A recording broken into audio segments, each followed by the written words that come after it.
Yo, what's up? Welcome to Kind of Funny Games Daily for Monday, February 22nd, 2021.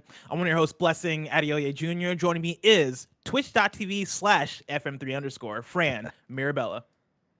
Hey, whoa, hello. I almost welcomed myself back, but I meant to say it's good to be back, and clearly I'm very tired today. So, It's how's it good to going? have you back. We were just talking about this last week. During the post show, or maybe after the post show, I was like, man, Fran, I hope I get to host with you again soon because it's a fun time hosting with you. Yeah, we was it just last week or a Yeah, little it bit was, the week before maybe? I Yeah. think it was like a week ago now. Yeah. Let's keep it going, man. Great to be back. Even though it might be a bit of a slow news day, we'll make the best of it, right? Oh yeah, we're definitely making the best of it. Before I get into the show proper, Fran, I gotta ask you, where do you stand on chicken sandwiches? Do you have like a top 3 ranking?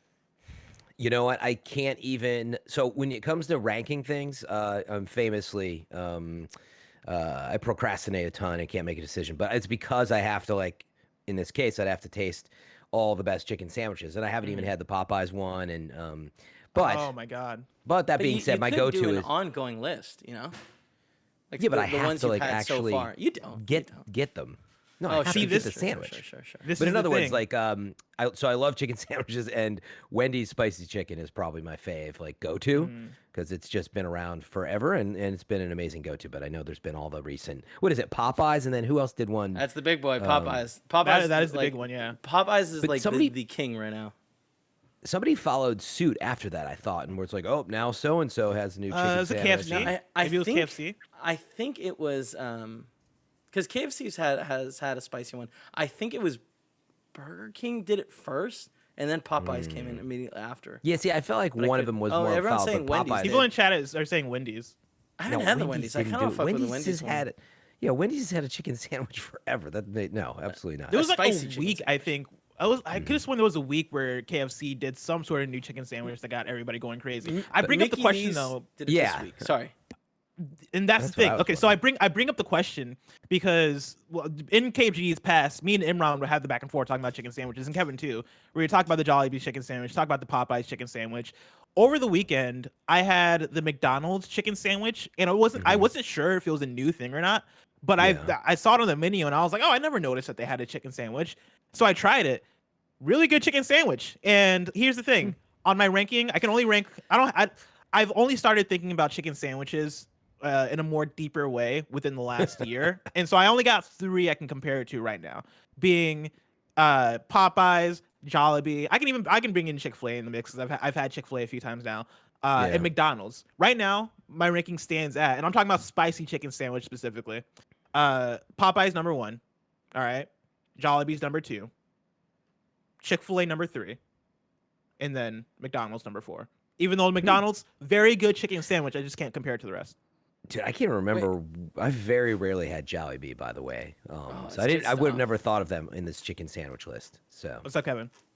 Oh, I was gonna ask, did they have a spicy chicken sandwich? Yep. Or it was Yep. yeah, all right, interesting. It was spicy, yeah. Ye- Yeah. it- I had it it's- twice this weekend.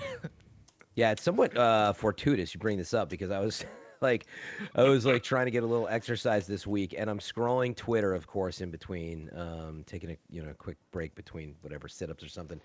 And of course, like one of the first things to pop up was this like ridiculous new, I think it's a newer Wendy's chicken sandwich with like jalapenos and cheese, and it's got Oh. something else on it. But it was like an upgrade to their chicken sandwich. I was like, of course. And Oh. now I'm, trying to get some exercise, and I'm starving, staring. You know at what this they Ladies say, and sandwich. gentlemen, will we get a Wendy's chicken sandwich review soon? Stay tuned. Stay tuned. But until then, let's talk about video game news. Today's stories include Zelda's 35th anniversary, a BlizzCon news roundup, and more, because this is Kind of Funny Games Daily, each and every weekday at 10 a.m. live right here on twitch.tv/kindoffunnygames. We run you through the nerdy news you need to know about. If you're watching live, you can correct us when we get stuff wrong by going to kindoffunny.com/you're wrong. If you don't want to watch live, you can watch later on youtube.com/kindoffunnygames, roosterteeth.com, or you can listen later on podcast services around the globe by searching for Kinda Funny Games Daily. To be a part of the show, at the patreon.com/kindoffunnygames, where bronze members or above get to write in, and silver members or above get the show ad-free with the exclusive daily post show. Housekeeping for you, me and Andy reacted live to that behind the scenes of Overwatch 2 presentation at BlizzCon. It's a glorious 38 minutes they can catch right now on youtube.com/kindoffunnygames. Also on youtube.com/ConFunnyGames, the latest Blessing Show is up right now. That's 8 minutes of me breaking down what's up with the next-gen consoles. Now, it's me breaking down what's up with chicken sandwiches, ranking them from worst to best, best to worst. You can get all my chicken sandwich reviews. It's going to happen eventually. We're going to do like April Fool's episode of the Blessing Show should be that. It's actually me breaking down what's up with next-gen consoles. Me talking about the PS5, Xbox Series X, kind of comparing them, contrasting them, talking about the pros and cons of each, and nobody ever gets mad at that. And so you can go over right now to youtube.com/kindoffunnygames if you want to check that out. Then thank you to our Patreon producers, Graham of Legend, David Mintel, Trent Berry, Blackjack, Louise Aguiar at 8-Bit Louise, James Davis at James Davis Makes, and the Nanobiologist. Today we're brought to you by Brooklinen, Burrow, and Logitech, but I'll tell you about that later. For now, let's begin with what is and forever will be the Roper Report. It's time for some news. We have 6 stories today. Baker's dozen. Starting with our number 1. Fran, would you believe? What's up? I would think I'd be remiss not to interrupt and say, dude, rest in peace, DaftPunk.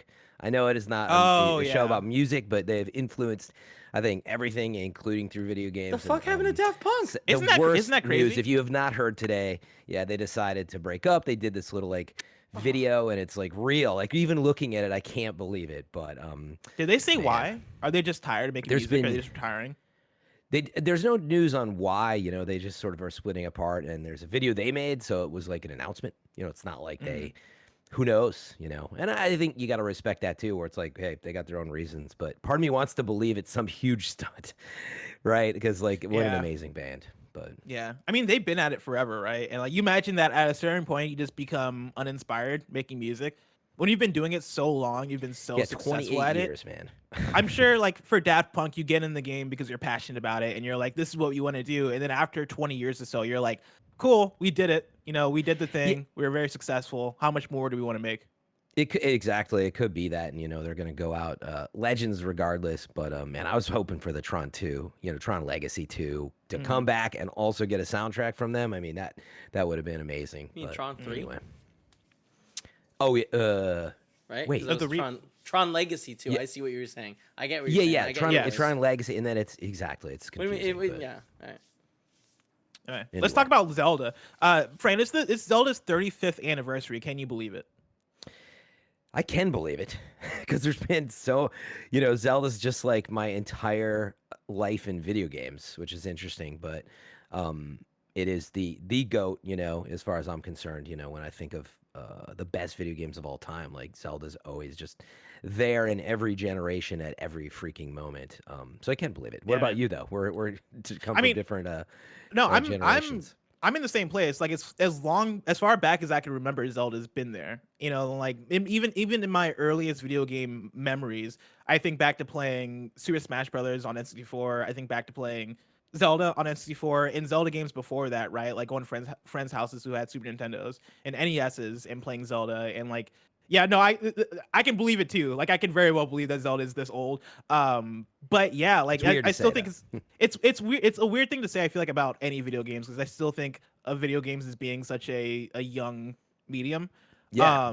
That said, Zelda's 35th anniversary happened over the weekend, and a lot of people have a lot of things to say about it. I'm going to pull an article real quick from Tom Phillips at Eurogamer. It pretty much sums up what there is to say about Zelda's 35th anniversary. Tom Phillips writes here, Nintendo's beloved adventure series, The Legend of Zelda, has turned 35 years old. Fans around the world celebrated the anniversary online this weekend, though Nintendo itself has remained silent. The original Zelda game, The Legend of Zelda, first launched for the NES on the 21st of February, 1986 in Japan. Other series standouts include Link's Awakening in 1993 for Game Boy, Ocarina of Time for N64 in 1998, and The Wind Waker in 2002 for GameCube. Breath of the Wild, the series' most recent all-new release, arrived alongside Nintendo Switch in 2017. I bring this up as a news story because I kind of want to talk about our Zelda memories, right? What are the things that we love about Zelda, and what are our memories of Zelda? And then I also want to talk about what we want for Nintendo for Zelda's 35th anniversary. But to start with the first question, Fran, do you have any Zelda memories that come to mind when you think of Zelda? Yeah, a ton.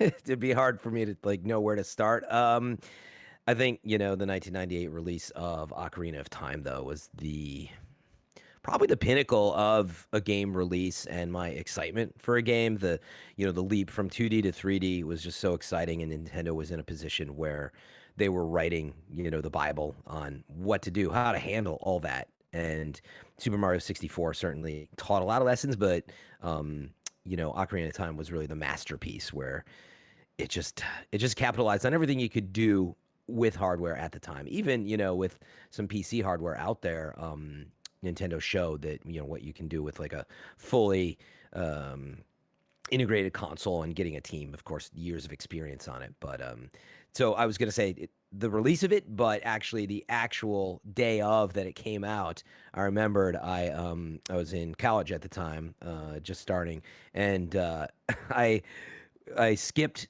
calculus class. I was gonna go and I was gonna pick it up after, and I was like, nah.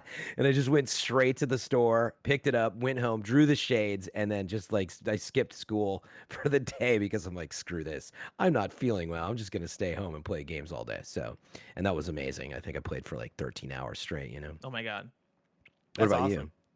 I Zelda's been one of those franchises for me where I got in the game late. And when I say late, I mean like probably about a decade ago. Like growing up, I remember having friends that were super into Zelda, right? And like I remember them being the ones that were more passionate about Zelda than I was. I liked Zelda, and I used Link a lot in Smash Brothers. For like Link was my Oh main yeah. in those games. But it wasn't until about like a decade ago where I was like, you know what, man, fuck it, I'm gonna play through Ocarina of Time because so many people talk about this game as being one of the greatest games ever made, and I need to sit down with it and actually play it Mm. from front to back and really understand it. And so I ended up playing it on emulator back in the day when and this is like high school slash college Mm-hmm. me, playing it on a PC via mouse and keyboard, and I played it all the way through that way. And actually, Mouse and keyboard? Whoa. yeah, mouse and I played, or not even mouse. It was actually just keyboard. I played it Mm. on keyboard and ended up really loving it. Like, ended up Huh. falling in love with it years later, years after it released. And so that's one for me. But then another one that I've been thinking about recently was getting into Twilight Princess on the Wii. And Twilight Princess, weirdly enough, was probably the game that got me super into uh listening and watching kind of funny content. Because I Hmm. played it in like 2012, 2013ish. And I was already at the time I was listening to Beyond. I'd been following IGN content from the Kind of Funny dudes, and Kind of Funny wasn't a thing yet, but they had started doing Game Over Greggy show and some stuff on, Mm-hmm. I guess, Greg Miller's YouTube channel at the Yeah. time. And Twilight Princess turned out to be the perfect podcast game for me. And so like while playing through, I'd be like, okay, what can I listen to? Mm. And that's how I kind of fell into the Game Over Greggy show and watched a bunch of episodes back to back to back to back while playing Twilight Princess, and that kind of made that game for me. And so like there's that, and then Breath of the Wild is now one of my favorite games ever made, just because that was a game that similarly I had fallen in love with. It was another podcast game for me, but I think that was the one where I really became enthralled with its world and its design and Mm-hmm. how the freedom that that game kind of grants you. When you get into that game and it tells you, hey, go anywhere you want, and you just do it, right? Like that was a thing for me that meant a lot to me in that game. And so Yeah, I mean, yeah. that's what the big testament here is that, looking at it 35 years later and seeing that it's managed to reinvent itself. You look at something like, I don't know, that's a fair comparison, but the Doom, has been around a very long time as well. And Doom's just, to me, is still Doom, but it's incredible, right? And they've met what it is, but for what they did with Breath of the Wild, I thought it was interesting. I know for some Zelda fans, actually, it didn't hit, but most people it did, and I thought Breath of the Wild was amazing. And so I can't wait to see, what they do with the next one. But I was gonna say it actually surprised me a little bit that going to Ocarina of Time for you, a decade after it was out or whatever, that it did hit. I was worried it was gonna be, I didn't quite get why people love it because yeah, you had that sort of well, you didn't have to be there in the technology and the time, but if you were, of course, right? You can imagine it's the Yeah. same as is going to see some movie with the latest and greatest, effects in IMAX or whatever, and you're like, holy crap, like that was CG, like it looked amazing, and it was similar feeling. But really, what Ocarina of Time has is so much charm. I think that always comes through. It comes through in the title screen. You boot it up, and there's something magical about what they did. And it just, I feel it every time I boot it up. There's something magical about it, despite the fact that it's a pretty, dated game now. But it's awesome, and I think people can still go back and play it and learn a ton of lessons about video game design as well. So Yeah, no, I 1000% agree. Like, I'm shocked by how well I think that game holds up. I went to Twitter and asked folks what their Zelda memories were, and I got quite a few responses. I want to go through some of them because some of them are really awesome. I'm gonna start off with a response from Barrett Courtney. Barrett said, "Leaving the Temple of Time after first pulling out the Master Sword to see how messed up the world had become after 7 years under Ganondorf." And Barrett's talking about Ocarina of Time here. From people dancing and lively music to just pure death in the town square, such a striking moment and one of the best still today. And yeah, that was one that even playing it years later for me, shook me from Ocarina of Time. Where you have that world switch, you're like, what the fuck is going on here? And you kind of realize what went down. That's one that still to me is an amazing moment in gaming. Yeah, I was gonna say another one that came to my mind as like a quick aside that a lot of people probably do not remember, but I was covering Wind Waker when it was coming out, and went through many interviews, reading and scouring all the information on that game before it came out, and the early screenshots, etc. But anyway, a little known fact maybe is that if you look through some old screens, you'll see Link's eyes maybe red or some blue. They had some different colors that you saw in there, and you can find some info on it. But they were thinking of having like his eyes change color to like react to whether he's fighting. Maybe his eyes would be red, or maybe there's something happening in the room as like a cue. But then they were like, well, you're not always going to see his eyes, and it might also look weird at times. So we never saw it, but it always fascinated me for whatever reason. I remember catching it in a screenshot, and again, you would look at every possible angle you could on a news story back then, and milk as much out of it. So maybe that was a big part of it. So I want to shout out this response from Seth Macy, who replied and said, "That first step into Hyrule in Breath of the Wild, which I also think is a very cool moment where you first escape the cave and you walk out and you have that pan over the world with the Breath of the Wild title. I always thought that was such a special one." Greg Miller responded and says, "Mike O'Brien told me over and over to play Ocarina, and I didn't. Passed up buying the gold cart at a Blockbuster sale for like $10. He said I'd regret it.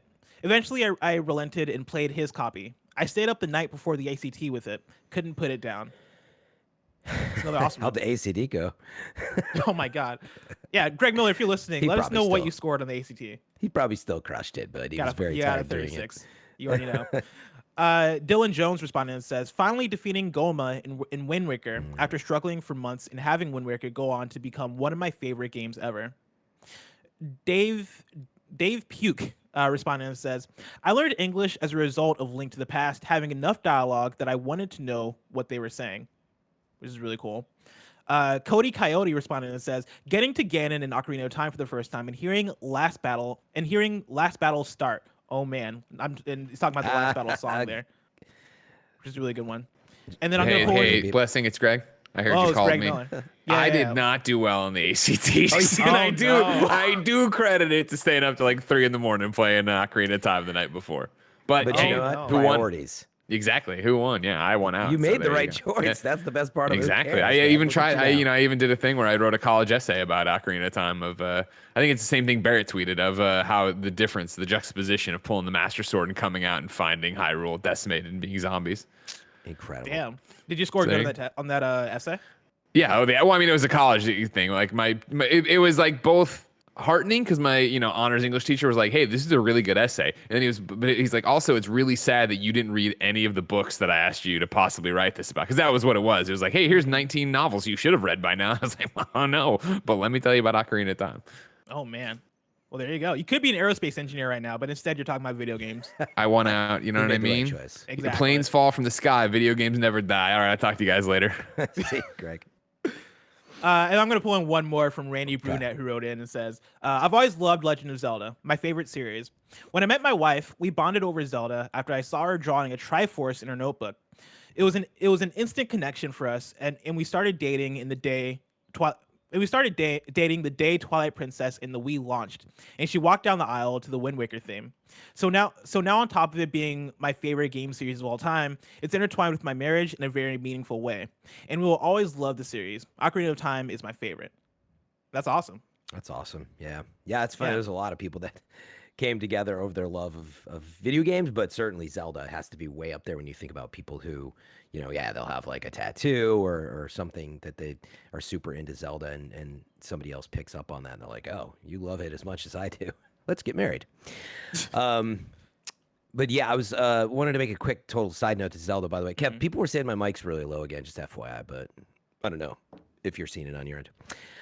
Anyway. It sounds pretty good on my end, but yeah, it happens every show, to be quite honest. So I don't know. It's all good. I always notice it in the playback too that it's usually quite a bit lower. I'll but bring Turn it it up, higher, Kevin. though. Turn them all the way up. Turn you up all the way. All the way. I mean, up. you Make it should sound see like the God. levels. Yeah, I know. should It see seems the like levels. God I mean, himself. it was like a 10, and -6 Okay. is our goal. But Well, like, yeah. you have a You know, shitty screen. Sometimes it's maybe it's not accurate, but also you might need to turn me down now, Wes, if you turn me up. No. We're keeping you all the way up. Okay. Fran, what do you want from Nintendo during Zelda's 35th anniversary? Because that's been the big question. We got Skyward Sword announced. That's coming later this year in a remastered form, which, some people are very excited about. Others are like, why this one? But, no matter what side you stand on, right? It's nice that we're getting a Zelda game remastered. We're getting more Breath of the Wild news, Breath of the Wild 2 news later this year. Do you think that's all we're going to get, or do you think Nintendo's going to do more? Man, well, there's a couple questions there. What do I want the most? I want Metroid Prime 4 for Zelda's 35th anniversary. Yeah, no, I'm kidding. I love Metroid as well, and cannot wait. They overlook a lot of anniversaries, is what I was thinking. So shout out to Metroid Prime 4. But yeah, man, I don't know. Like Breath of the Wild 2, I remember predicting it for a Gamescast, not spot on, but I was like, they're gonna pull the the Majora's Mask. Ocarina of Time came out, right, 1998, and then it was 2000 that Majora's Mask came out, and Majora's Mask kind of flipped things, went pretty hardcore in some senses in terms of difficulty, but also the dark tone of it. It was just really dark at times. Not that Ocarina of Time didn't have that, but that's what I want to see with Breath of the Wild 2 more than anything, is to truly embrace some of those like darker, call it the darker anime vibe that they kind of got going at times now. I think the populace is out there in terms of how many older players there are, and you could still have a kind of scary game that works for. I know they always want to target all ages, but I guess my point is err on a little more of the adult side, maybe with the tone. That would be awesome. Yeah, I'm right there with you. Breath of the Wild, I think thematically, very dark game, but when you're playing it, you look at the world, you look at the characters, and everything is so light and fun and vibrant. But when you think about Breath of the Wild, right? It's a game that's about the post-apocalypse. Everybody's fucking dead. You lost the war. Ganon's wreaked havoc across Hyrule, and you've already lost. That's where Breath of the Wild takes place. But you walk into the world, and it is beautiful, colorful.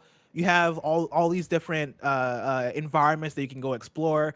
There's fucking deer running around and shit, and it's like cool. It's such a nice vibe that I'd kind of like to see the turn, right? Like the darkness that lays under the land. Yeah, something a little darker. But, I think you made a good point. It's not like it doesn't have its darker corners in Breath of the Wild, but it'd be cool to embrace it. But I also think you got to think about Breath of the Wild really embraced the physics engine, and, of course, all the temples or the shrines, I should say. I don't think we can't just rinse and repeat that. I know, Nintendo pretty well by now. I don't think they're going to rinse and repeat that. I think we'll see some shrines, but to just think that, we'll just get a darker tone with a bunch of shrines. And I think we're going to see something flip in there. I don't know what it is.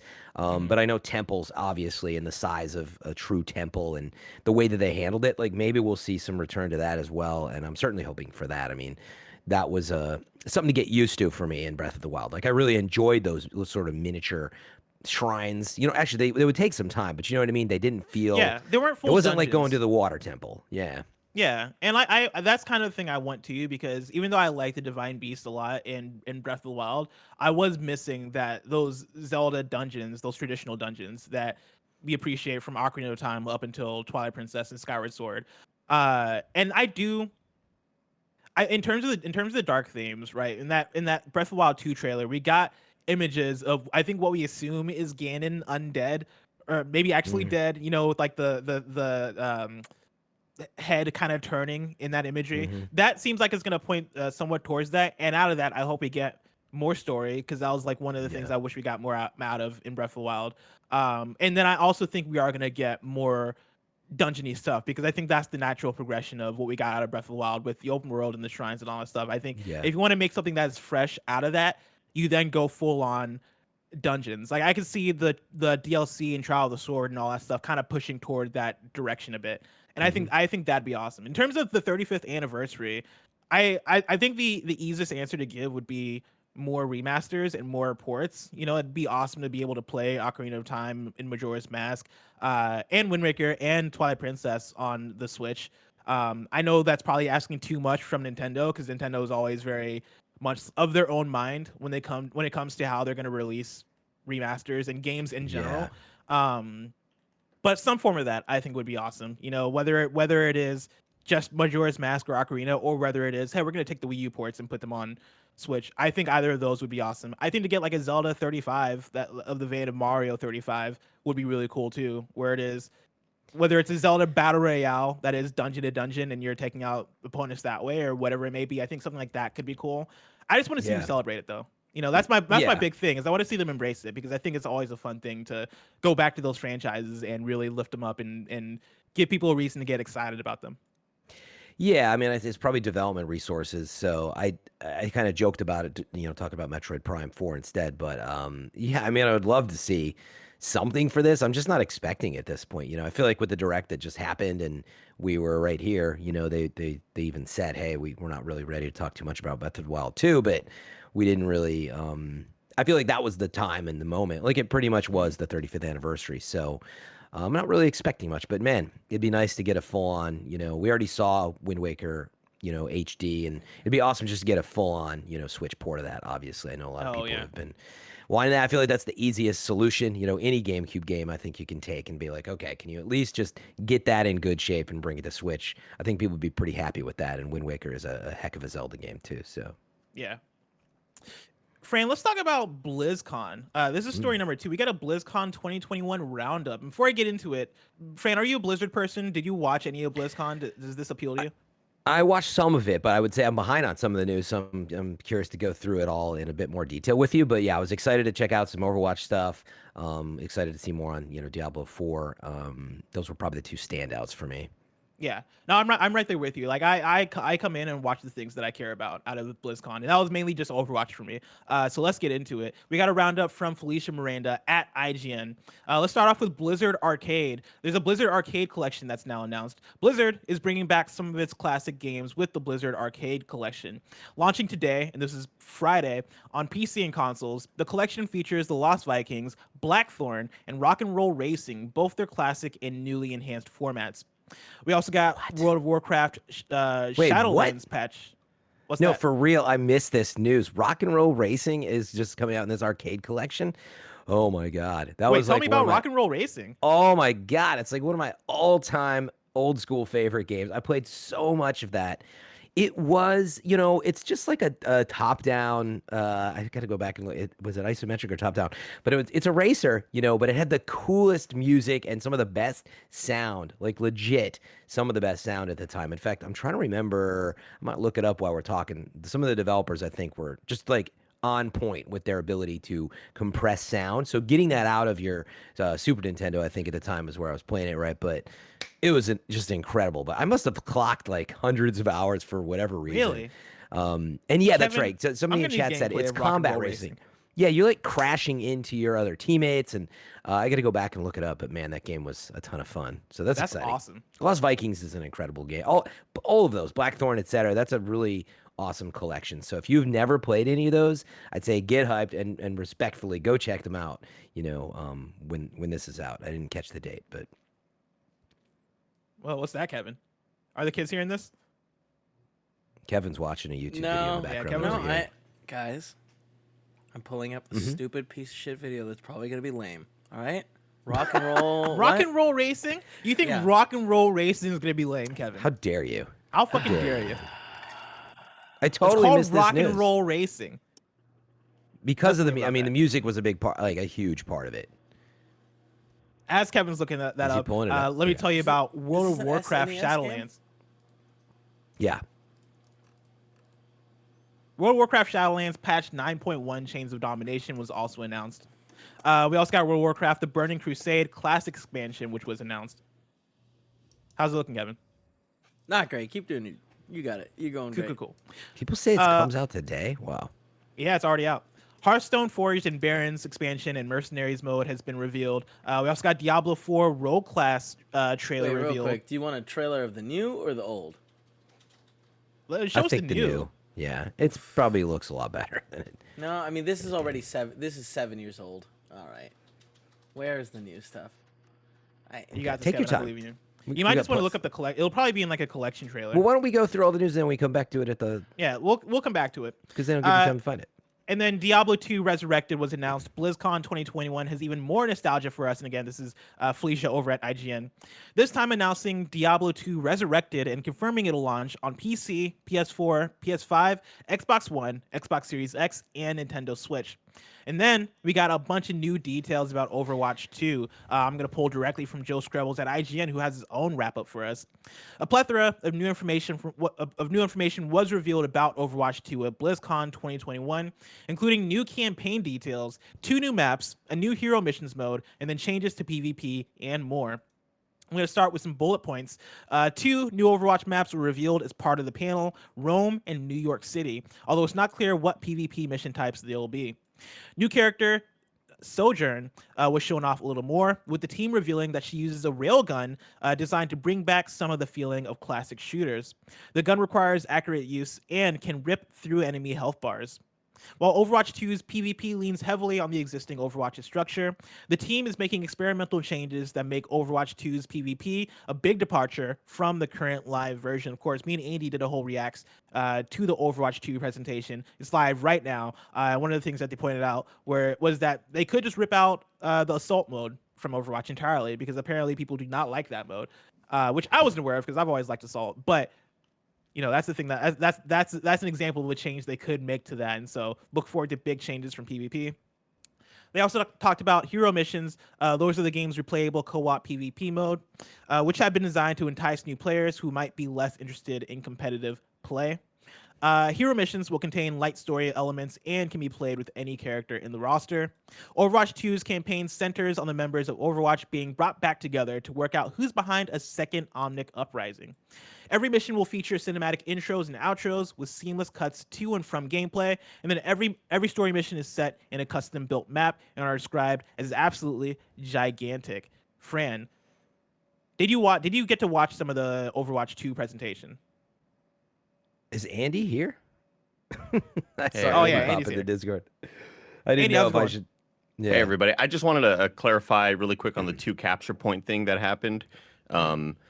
Fran Blessing just mentioned that they were, Jeff Kaplan is on camera, kind of, talking about 2CP and how much people have negative feelings on 2CP being in the sort of rotation of competitive maps, whether it's Hanamura or just any of the 2CP maps, Horizon, Lunar Colony, Paris, all the ones that nobody really likes a whole lot. The on-camera Jeff Kaplan was very wishy-washy. We might be thinking about removing these maps, and then in the official Overwatch Discord, Jeff Kaplan said there will not be any 2CP in any competitive mode, and possibly even quick play. That it'll still be around for arcade modes in the future, but and sort of like the modes where you just go around and fart around and have fun, but definitely not in competitive, and possibly even in the standard quick play mode. So 2CP isn't just assault. It's like a form of assault mode, is what I'm getting. Yeah, Some people in 2CP chat. is any mode where you have to 1 point and then you go capture the second point. Gotcha. So it's any of Gotcha. those maps. As far as payload maps, as far as control maps where you are trying to control the King of the Hill type zone, all those are to stay. And it's likely that 2CP will be replaced, or we didn't hear much about this push mode. I don't know if y'all remember from BlizzCon last year or whenever the last one, the live one they had, when they showed off 2019, I thought. But... they showed off push mode, which is essentially there's a robot in the center, and you are trying to push the robot to the other side, and whoever makes the most progress wins. And it's possible that replaces 2CP, but push mode was not shown at all in this recent thing. So it's and during this reveal, Jeff Kaplan is mentioning we might, it's possible that 2CP is gone forever, and we'll replace it with possible future modes, better fun modes. And push was not mentioned, so I'm kind of curious what they're doing there.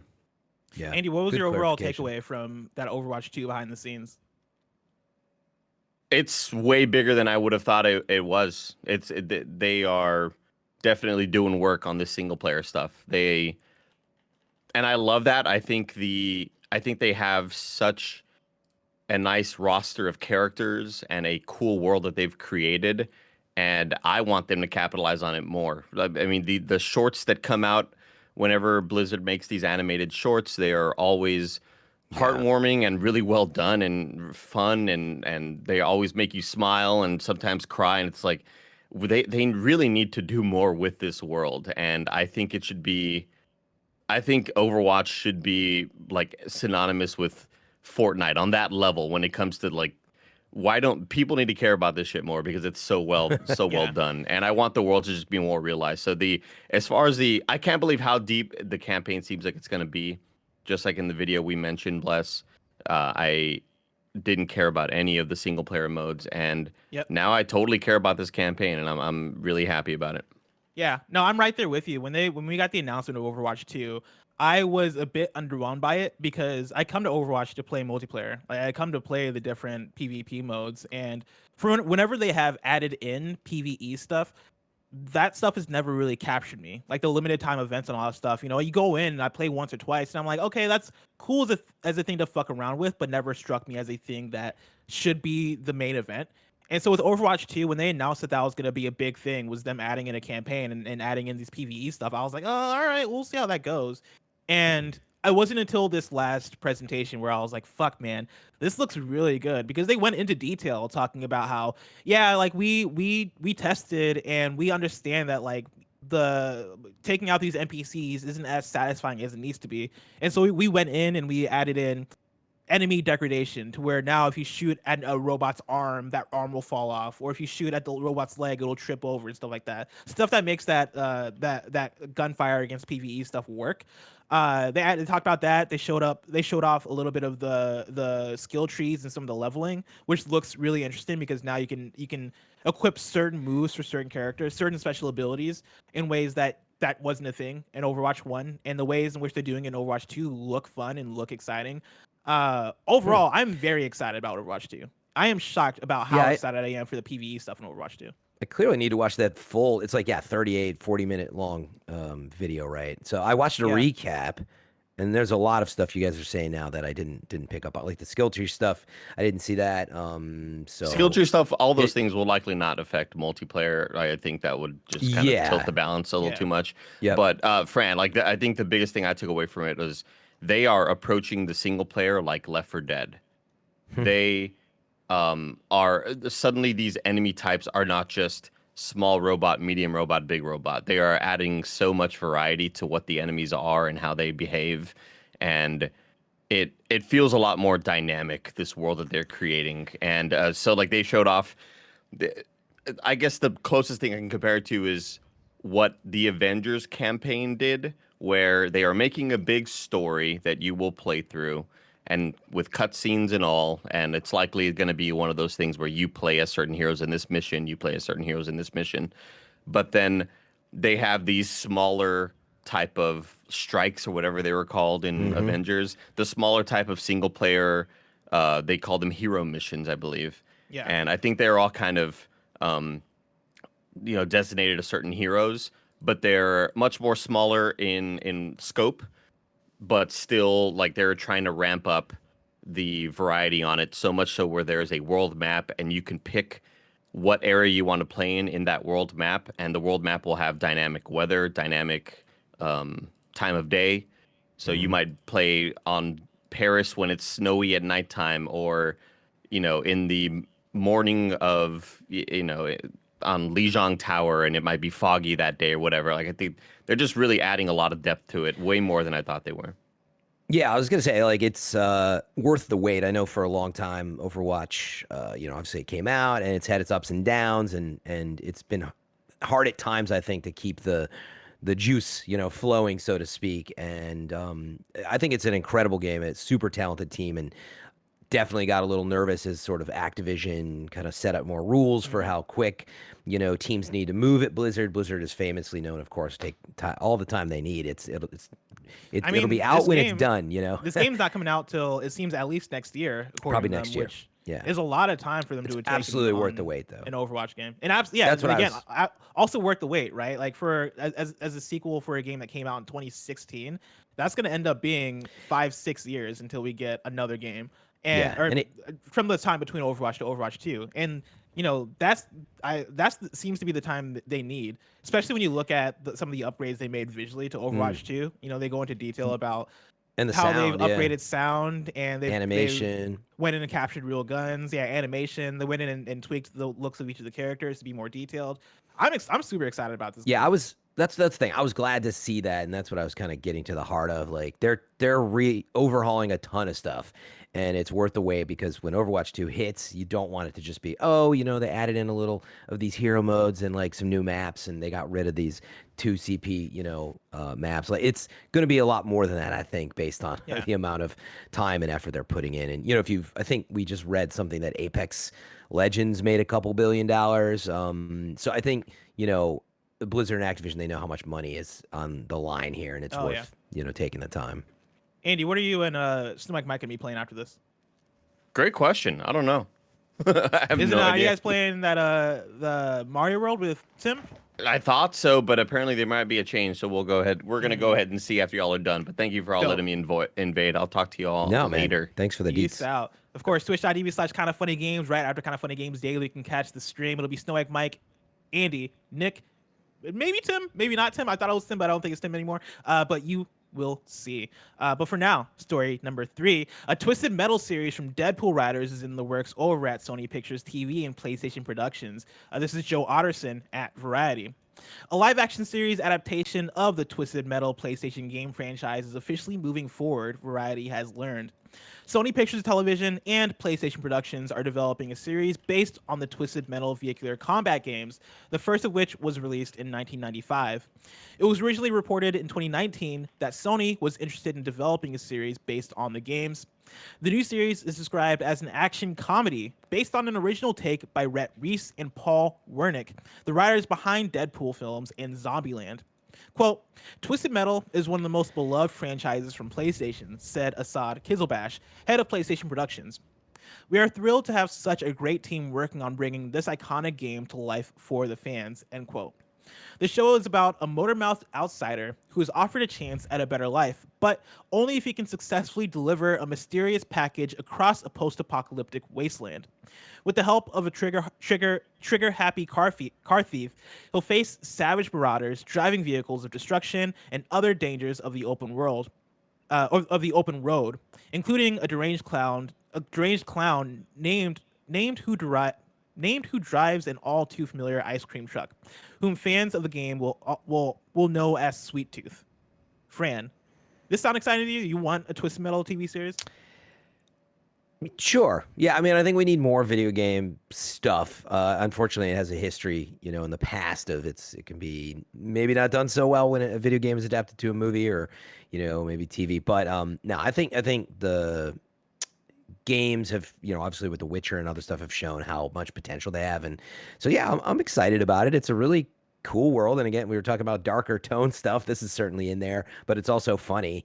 So if it sort of retains both those elements, I think it could be pretty cool. But I still, after you read that description, I'm like, I still don't know what this is. I don't know if they knew when they wrote that yet either, but that's a good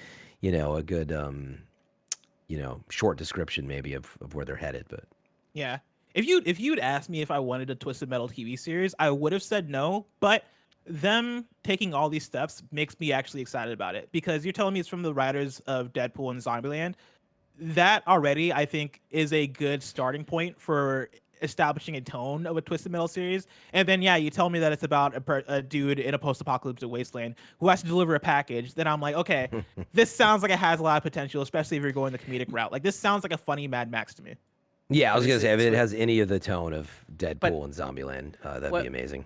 What's bugs me a little bit is, I think you're right, and that also means that it doesn't necessarily have a Twisted Metal tone sound to it. You know what I mean? Where it's like that's not what Twisted Metal is. Twisted Metal is a yearly competition, right? That happens where this weird character Calypso is gonna Calypso.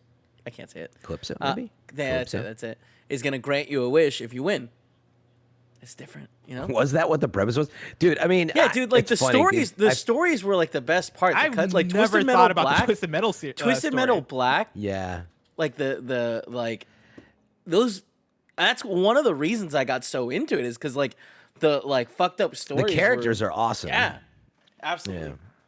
That you're right. The lore and the style of the characters was one of the best parts about it. But like at the end of the day, it was just like crashing trucks and stuff, an ice cream truck into like would that work Mad as Max a TV car. series? Like if you took that Twisted Metal, like the true story setup for Twisted Metal and turned it into a TV series. Here's Kev, like, do you think that'd work? I think competition. I think it could really work because each episode. There can be like, let's say there's going to be 8 episodes. Each episode could be the backstory of what brought everyone into the competition.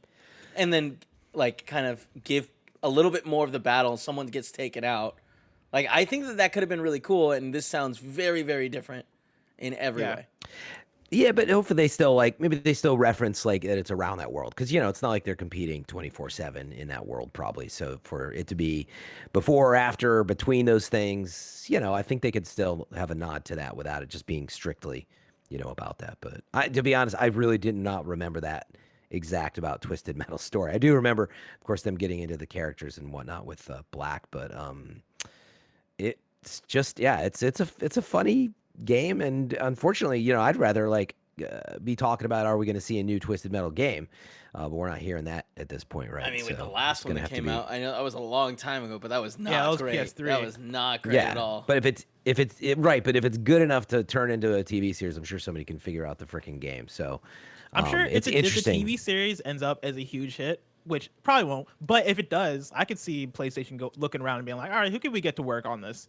Can we get the people who made Destruction All Stars to make the and next maybe Twisted that's Metal? their play here is they're like, well, it's got it's got some following and notoriety, so let's try the TV series, and then you could potentially, I don't know if we've seen that before, but if it gets popular again as like new media, a TV show, whatever, is that a reason to now make the game?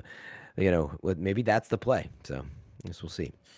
Fran, I want to hit you with a few quick hits of news stories, but before I do, I want to tell you about our sponsors. Of course, you can go to patreon.com/kindoffunnygames where you can get the show ad-free. And speaking of ads, this episode of Kind of Funny Games Daily is brought to you by Brooklinen.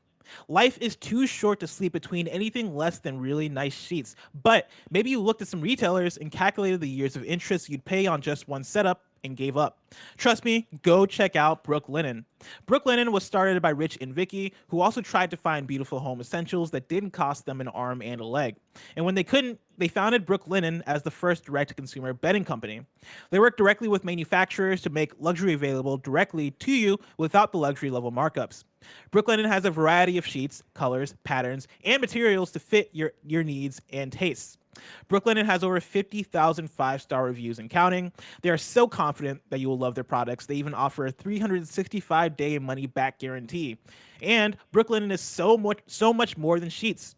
They've got comforters, pillows, towels, even loungewear, and more. Kind of Funny loves Brooklinen. Tim loves the sheets, and Greg loves the towels. He talks about them all the time, says to cover his shame. Go to brooklinen.com and use promo code KFGD to get $25 off when you spend $100 or more, plus free shipping. That's BROOKLINEN.com and enter promo code KFGD to get $25 off when you spend $100 or more, plus free shipping. Brooklinen.com, use promo code KFGD at checkout. We're also brought to you by Burrow. Finding new furniture is always a hassle, whether it's finding what's what's right, getting it delivered, or the setup itself.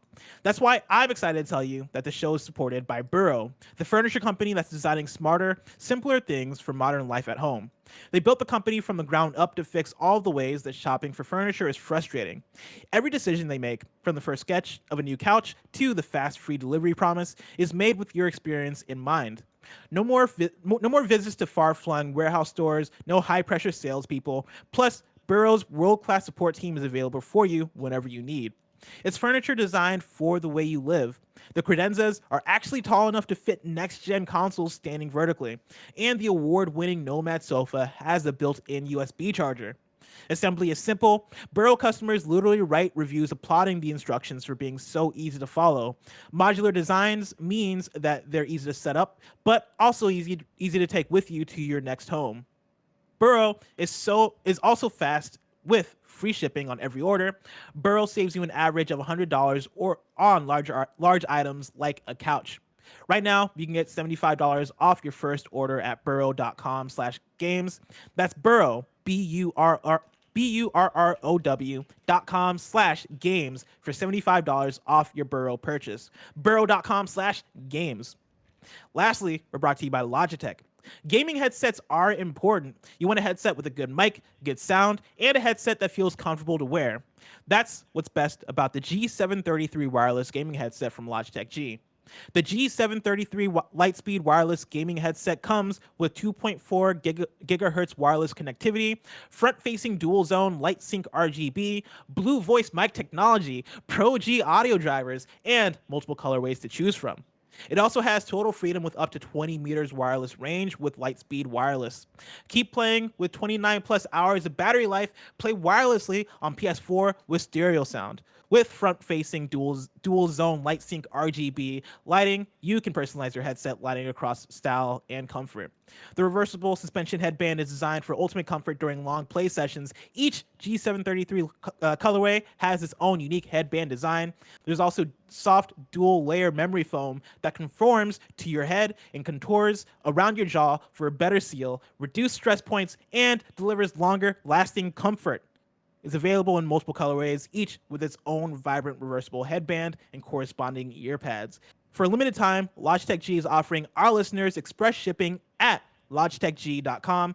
Use code KindaFunnyDailyFreeShip222 for express shipping today. That's express shipping for all Logitech G products with promo code KindaFunnyDailyFreeShip222. I love that code. Kind of funny daily code. free ship So easy to 222. remember. That really is like you're typing in a cheat code into a video game, right? That's awesome. Yeah. It has pizzazz to it. It has personality. Kind of funny daily free ship 222. Hurry now, since after this promo the code expires in 3 days. Kind of funny daily free ship 222. And those are the number 2, by the way. Don't spell it out. It's 2 the number 3 times. 222. Number 4. CD Projekt Red is taking down stolen Gwent Code. This is Marie Dealessandri at gamesindustry.biz. CD Projekt Red issued DMCA takedowns to Twitter users in an attempt to control the spread of stolen code. The studio was the victim of a ransomware attack in early February, with some of the data reportedly sold online soon after. Believed to include the source code for games including The Witcher 3, Cyberpunk 2077, and Gwent the Witcher card game. Now, Vice reported that CD Projekt Red sent a takedown notice to at least 2 Twitter users who shared links to download the stolen Gwent data. Following the DMCA infringement notice, both posts were taken down by Twitter. Go get them, CD Projekt Red. Yep.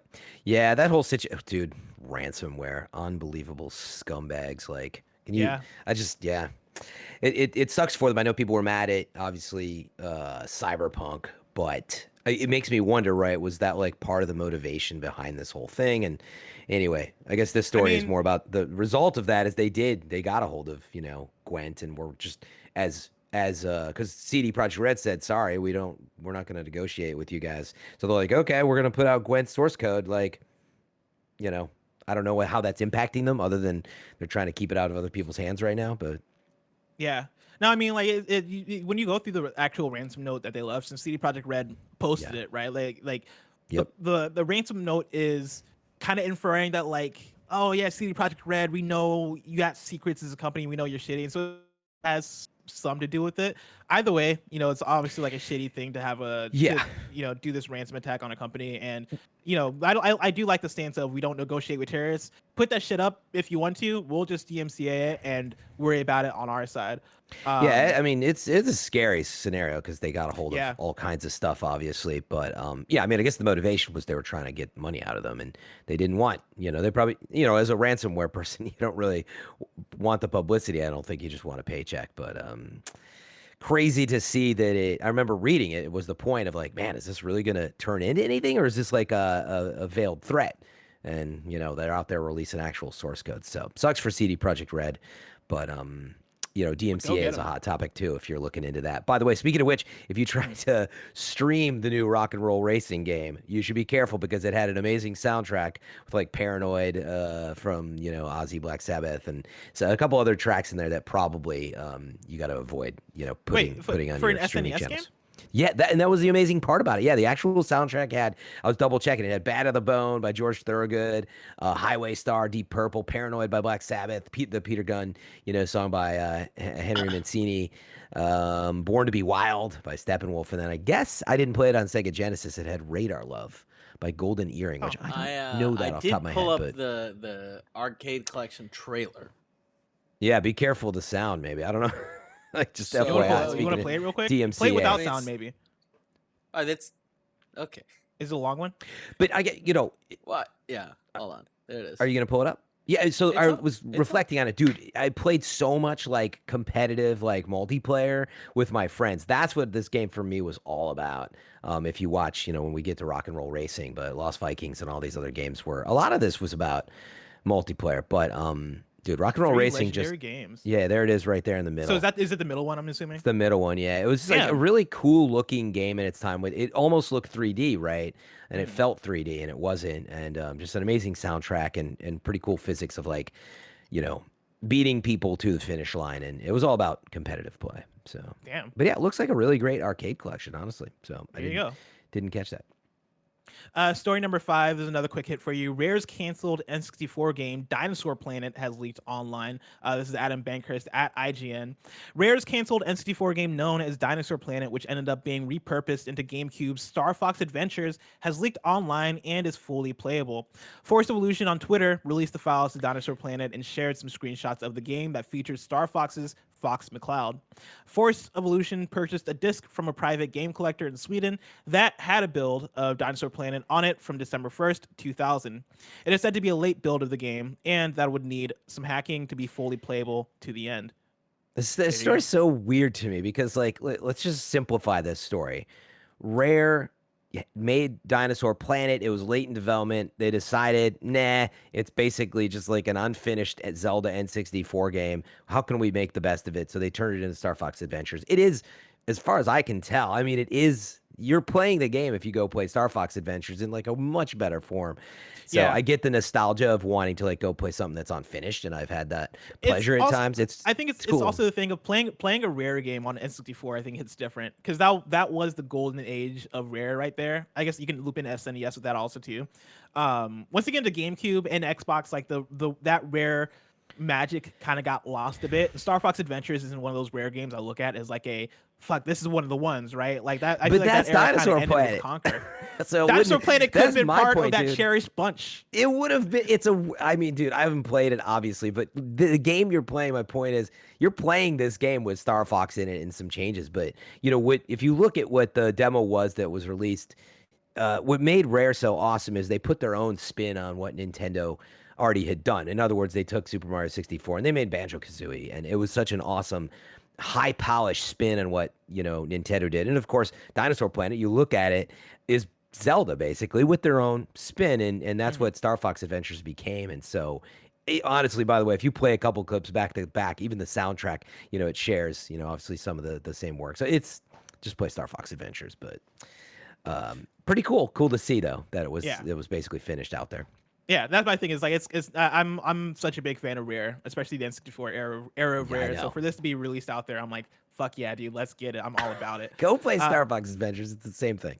Our last news story for the day. We're about a year away from an AEW game. This is Jordan Oloman at IGN. The All Elite Wrestling game is aiming to release in about a year, according to AEW Executive Vice President Kenny Omega. Omega revealed the news in an interview with TalkSport. Quote, I would say in a perfect world, give it about a year's time, Omega said. TalkSport says this suggests a release window of first quarter of 2022, based on when they conducted the interview. Very exciting stuff. I know Greg's all about this because Greg loves the wrestling games. I also used to really adore the wrestling games, and so if you're telling me we can get a great one from Ukes again, cool. Give it to me. I'll start caring about AEW if they make a good game. Well, this was what it was. I mean, was Ukes gonna do this one, or we don't know that? You were just. Oh, really? I believe yes, because the whole thing was Ukes used to work on the WWE games. Oh, yeah. They stopped, which is how we got that trash WWE game a couple years ago, and they parted with Ukes to start working on their game. I believe was the series of events. Okay, cool. Yeah, if we get a new like Ukes game, that'd be amazing. So I've always loved wrestling games. Worked on in collaboration with Hideyuki Iwashita, the dude behind WWF No Mercy. So yeah, sort of a reprise of that team, basically, right? So that's exciting. I've always loved wrestling games, so bring them on. Fran, I'm so excited for when this AEW game comes out, but that's probably just so far away. If I want to know what's coming out to mom and pop shops today, where would I look? The official list of upcoming software across each and every platform as listed by the Kind of Funny Games Daily Show hosts each and every weekday. Yeah.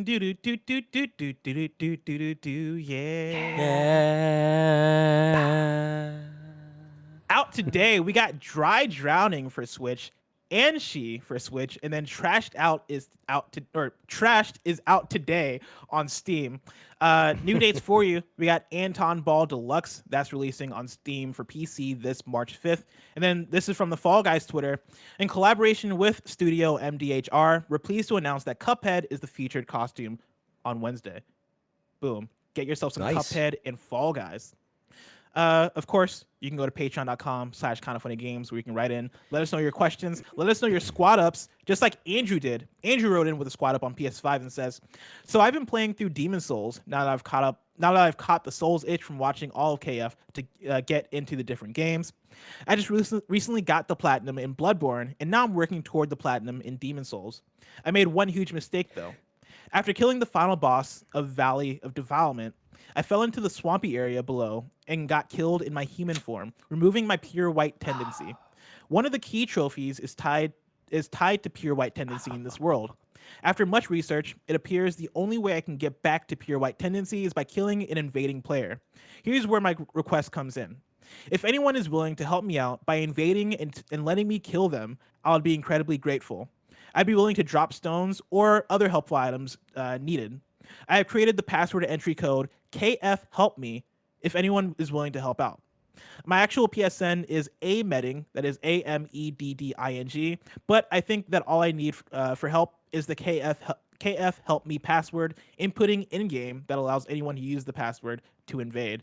So there you go. If you want to help out Andrew with his Demon Souls woes, boom, invade his game with the password kfhelpme. Yeah, I think you'd have to do all of like New Game Plus otherwise if you don't just focus on the invasion. So yeah, help him. Nobody got time for that. No. Ain't nobody got time for that. Of course, you can go to patreon.com or no, you can go to kindoffunny.com/you're wrong, where you write and let us know what we got wrong as we got it wrong. Let's see here. Let's see here. Boom, we talked about this.